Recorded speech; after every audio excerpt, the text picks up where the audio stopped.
Okay, so this is going to be my review of Batman Santa Claus Silent Night.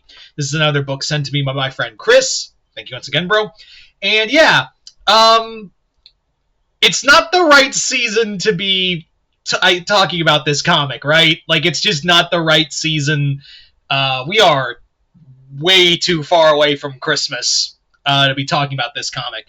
But it was shorter, and also, like, there was no way I was going to be holding on to this book till next Christmas. So yeah, I was looking for something like a quick read to do on, and again, there was just no way this comic was going to like sit there in my waiting pile for another until next Christmas to read it. I actually got this comic in February. Yeah, February. So it was already like we were past the season to begin with. So I was like, yeah, let's just talk about it now. I will say, however, I might be in like depending on when the trade drops and if Chris sends me the sequel, I may be able to do that for Christmas. How about that?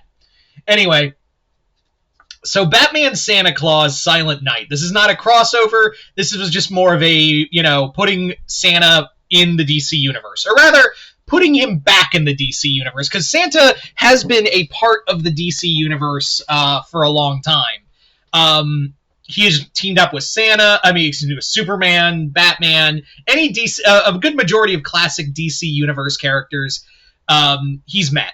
Like, he has met and hung out with. But it also does feel like this comic also takes a little bit of Claus, of the Grant Morrison book Claus from that came out, because there's a lot of similarities to that book, and it almost makes me wonder if that was the idea. It does make me like legit wonder if it was initially meant to be a actual crossover with I can't remember who did Claus. I want to say Image did that Grant Morrison book. But yeah, I have this sneaking suspicion, because there's a lot in these books, and I do stress a lot in in this story that makes me go, huh.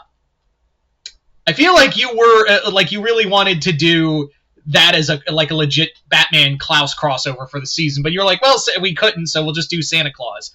The comic is written by Jeff Parker, who I enjoy as a writer. He's not a big splashy name, but he's like he's like the Ryan Fitzpatrick of comics. He's a journeyman who will get you to the end of the book, and it's usually with good work. He doesn't do great work. Let me be clear. He doesn't do like holy shit, this is like you have to go read Jeff Parker's books. But like, if you want to have a good time, there's your writer. If you want to, most of you guys would know best. He has done like he did the Red Hulk book after Jeff Loeb fucked off, and actually made Ross a way more interesting character.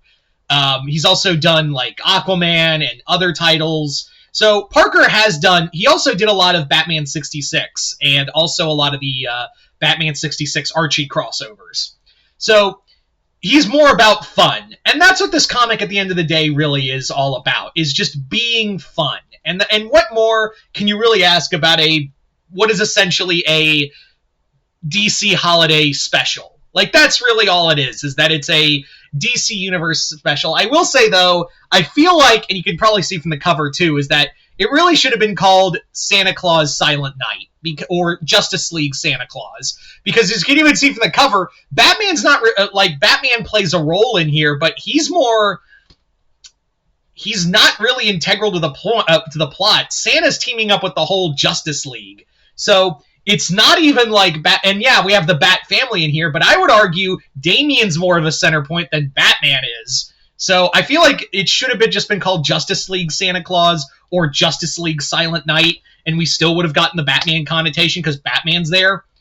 I feel like that's fine.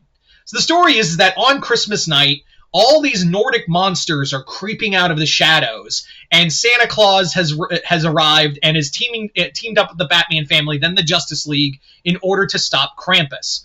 What I really like about this book is that we go, like I said, with a more like Nordic version of Klaus, and we have more of a there's whimsy there. Like, there's still like some whimsy, but Santa Claus walks this line of like, I'm a whimsical character too. I'm a warrior Viking kind of dude to begin with. So I also like the origin they give here is that this version of Santa is like one of the Aesir, the Norse gods.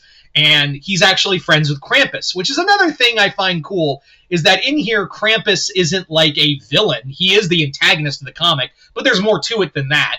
Krampus was actually friends with Claus. Like, the two of them started Christmas together, but things happened between them that were out of Krampus's control. He's more of a puppet in his own right in this book. He's not even like the real villain of the story. The real villains, I'm not going to spoil what they are, but I feel like that will be expanded on in the sequel.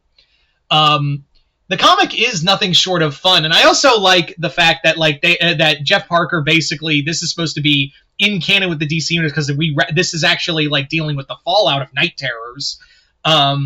You also have